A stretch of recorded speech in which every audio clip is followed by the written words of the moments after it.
Hello guys, Assalamualaikum dan selamat berpuasa. So hari ini saya nak share sedikit tentang sedikit latihan dalam bab 4 termokimia, subjek kimia. So, bagi sekarang kan sekolah pun tengah cuti sebab perintah kawalan pergerakan. Jadi kita akan bincangkanlah kemungkinan korang dah sampai ke bab ni, so kita akan bincang sama-sama.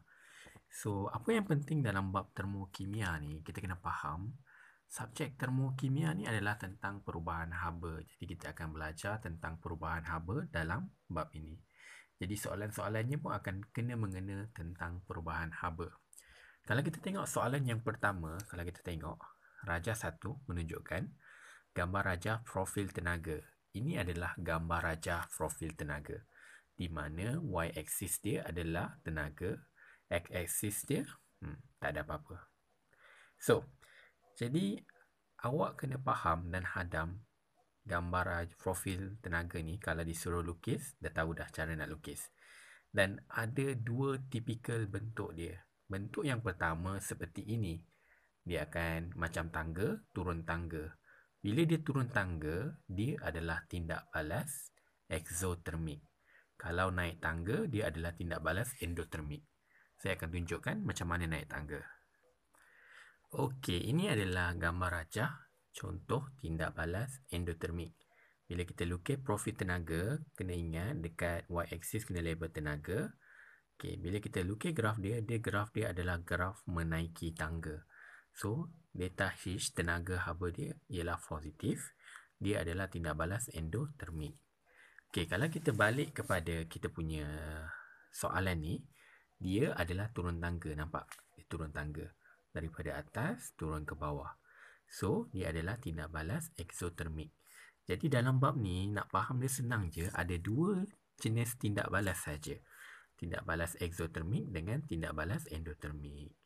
So, jadi soalan yang pertama dia tanya, adakah tindak balas tersebut exothermic ke endothermic?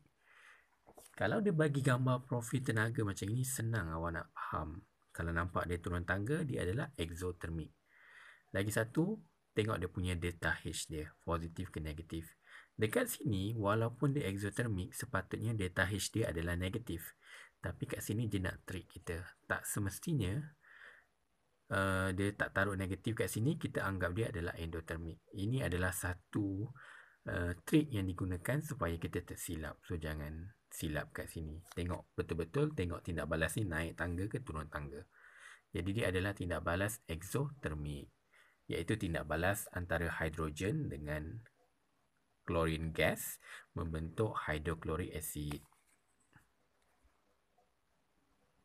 Okey, kita tengok pula kepada soalan yang kedua. Soalan yang pertama tanya tindak balas apa. Yang kedua ni dia tanya apakah ikatan-ikatan yang telah dipecahkan. Jadi kalau kita lihat ikatan apa yang dipecahkan, kita kena tengok balik dalam rajah tu. Apa bertindak balas dengan apa. So kalau kita lihat, dia ialah tindak balas antara hidrogen dengan klorin membentuk hidroklorik asid. Jadi ikatan yang dipecahkan adalah ikatan H bond H. So jadi ikatan yang dipecahkan ialah ikatan H H. Ini adalah ikatan yang dipecahkan dan juga ikatan Cl Cl.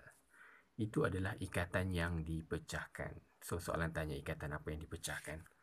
Kalau kita pergi kepada soalan yang berikutnya, dia tanya tentang ikatan apakah yang terbentuk. Kalau kita tengok soalan C, ikatan apakah yang terbentuk? Yang terbentuk, simple je, ikatan yang terbentuk ialah ikatan HCl. Ikatan HCl, ini adalah ikatan yang terbentuk.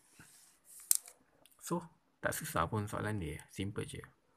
So, next kita pergi kepada soalan calculation, pengiraan. Ramai pelajar yang takut dengan soalan pengiraan ni. Tapi sebenarnya soalan pengiraan ni tak ada susah mana. Senang je. Kena ikut satu-satu apa yang dia mahukan. Kalau tengok yang pertama, dia kata sebanyak 7.1 gram klorin bertindak balas dengan lengkap dengan hidrogen. Hitungkan bilangan mol gas klorin yang bertindak balas. Okey. Kalau soalan tanya cara nak kira mol, ada dua formula cara nak kira mol. Jadi formula yang pertama ialah N sama dengan MV bahagi 1000.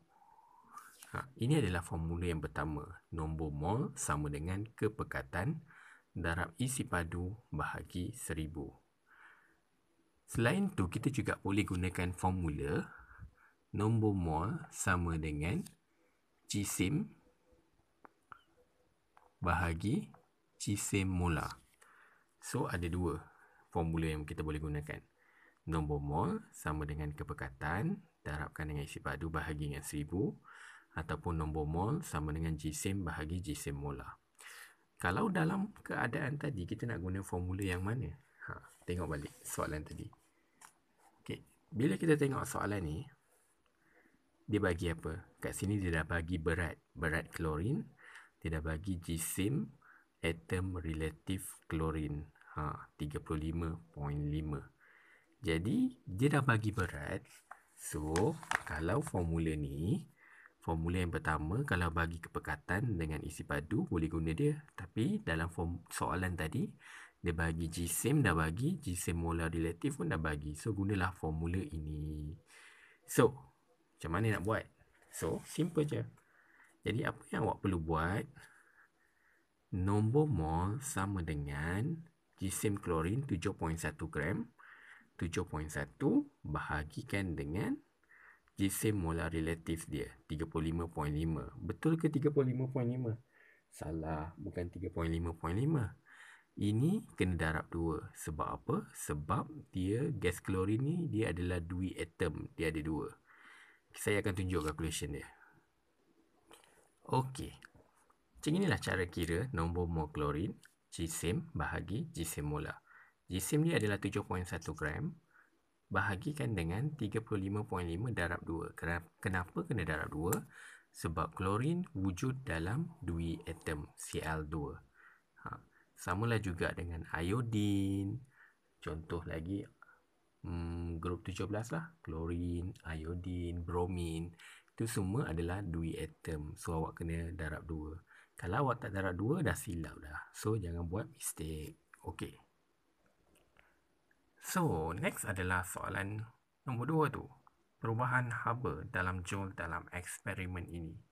Jadi, secara tuntasnya, dalam bab 4 termokimia ni, bila dia suruh kira perubahan haba, sebenarnya, bila dia suruh kira perubahan haba, jadi dia dah bagi dah jumlah haba dalam soalan. Jadi, kita jangan takutlah, kita tak tahu jumlah haba dia berapa. So, kita kena tengok balik dekat soalan, cari berapa haba yang diberikan. So, kalau kita buka soalan, awal-awal lagi dia dah bagi tahu dah. Inilah haba dia. Delta H. Haba yang diberikan ialah 184 kilojoule per mol. Jadi, macam mana nak kira perubahan haba? Formula dia adalah nombor mol darab delta H. Jadi, nombor mol kita dapat tadi 0.1 darab 184. Dapatlah berapa perubahan haba dia. So, jadi kalau awak tengok dekat sini, perubahan haba, tadi kita kira nombor mol 0.1 darab 184 kilojoule. Kilojoule per mol. Jadi kat sini kenapa dia tambah negatif? Sebab dia adalah tindak balas exothermic. Sebab tu dia tambah negatif. So, simple je. Okey, soalan yang terakhir. Agak mencabar sikit. 2 markah. Soalan ni panjang. Markah dia 2 je. So, dia cakap diberi bahawa haba yang dibebaskan daripada eksperimen digunakan untuk memanaskan 500 gram air. So, dia dah bagi muatan haba tertentu air, ketumpatan air, ramakan kenaikan suhu air yang dijangkakan. Walaupun soalan dia nampak panjang, tapi sebenarnya simple je.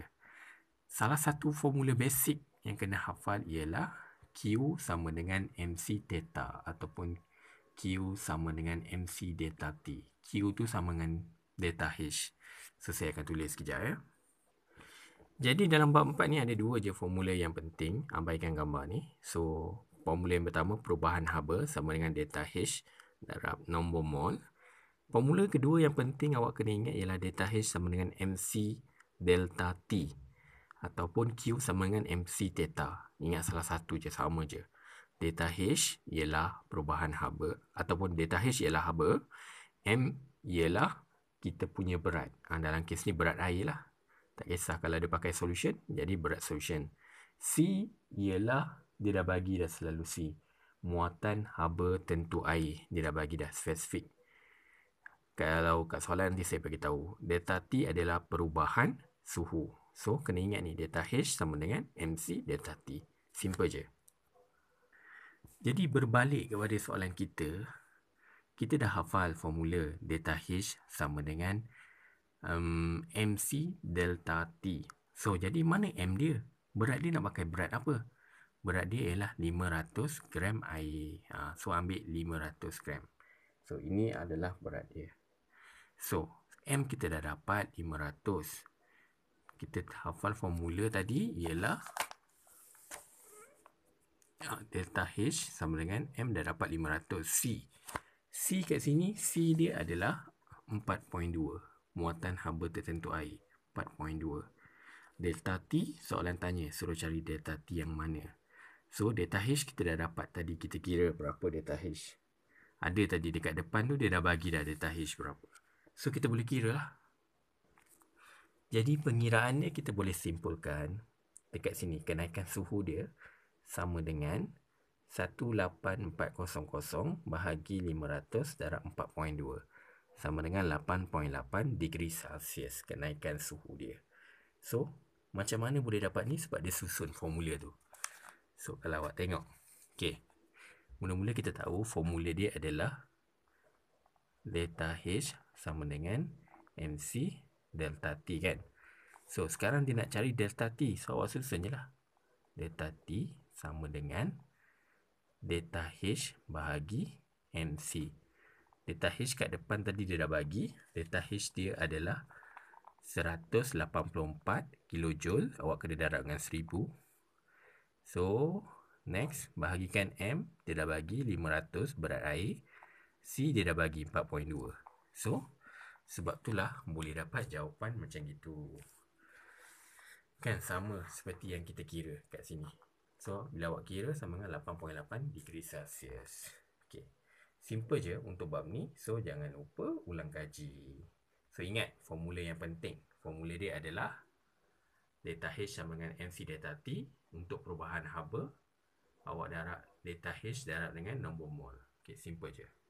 So, itu je untuk hari ni. Nanti kita akan sambung kalau ada permintaan. Bye.